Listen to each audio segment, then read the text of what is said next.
Hey, thanks for joining me. Let's take a look at some notes on drivers, races, and so on coming up this week as we are in the heat of the racing season. Money Month coming up, the month of money in sprint car racing. Of course, the looming Knoxville Nationals, a highlight there. As we come up on August, we'll be getting geared up for that. An update on some of the drivers and races. I'll start with Brian Brown and his Casey's General Stores number 21 car. A little change to his schedule. He's going to be at Knoxville Saturday night. He had planned on racing at the Kings Royal, but he will be at Knoxville Saturday night recovering from an arm injury that he sustained there back on the 4th of July.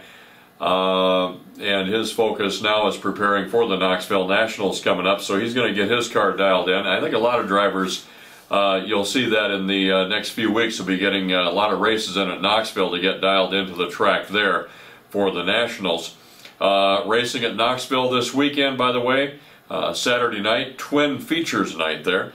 Big race going on, the Kings Royal at the world's fastest half mile at Eldora Speedway at Rossburg, Ohio, Friday and Saturday night. That, of course, a World of Outlaw race. Kevin Swindell will make his debut at that event with the new race team at Eldora this weekend. We'll talk more about that as we get past the weekend. Next week we'll have some updates. The National Sprint League returns to Huset Speedway on the calendar now, July 26. This year's Front Row Challenge at Oskaloosa, Iowa, Oski, will be Monday night, August 10th. That will be a National Sprint League event. Turning back to a couple drivers I want to make notes on here. Jack Dover out of Nebraska. He's on a roll. Keep an eye on him if you're anywhere near a track that he's racing at. He's won 8 times out of his last 11 races, most recently winning at Butler County Speedway, a Nebraska 360 sprint race there. Terry McCarl out of Iowa. He will be at Knoxville Saturday for Twin Features night. JSTS, Jackson Speedway Touring Series sprints, running their Speed Week that started Wednesday night this week at Sioux Center, Iowa, with Danny Lasowski taking the win there, recovering from blowing an engine at the event last year.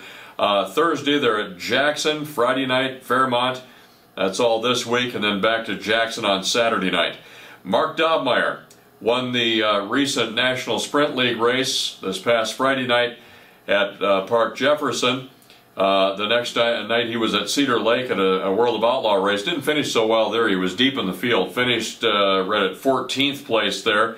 Then Sunday night he was missing at Huset Speedway. A lot of fans were wondering where he was at. He's running a limited schedule. Said he would not be at Huset's on a regular basis. He was not there this past Sunday. Make note now, the only race I show him being at this coming weekend is at Grand Forks on Friday night. So that's the only place we're going to see him. Word has it Dobbs is preparing for the busy National Sprint League Speed Week that begins this coming Tuesday night. Okay. Looking back to the NSL race at Park Jefferson on Friday night, here's a note for you.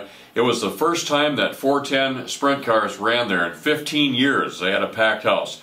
It was Joey Saldana winning the World of Outlaws race last weekend at Cedar Lake on Sunday night. Donnie Schatz won on Saturday night there.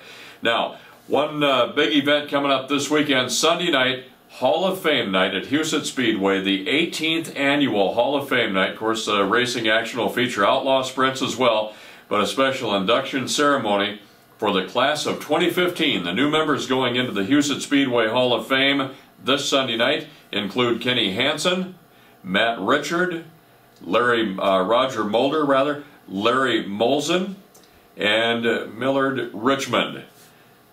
Next on Outside the Oval, details on each of these people. Join me next time. I'm Mark Tassler.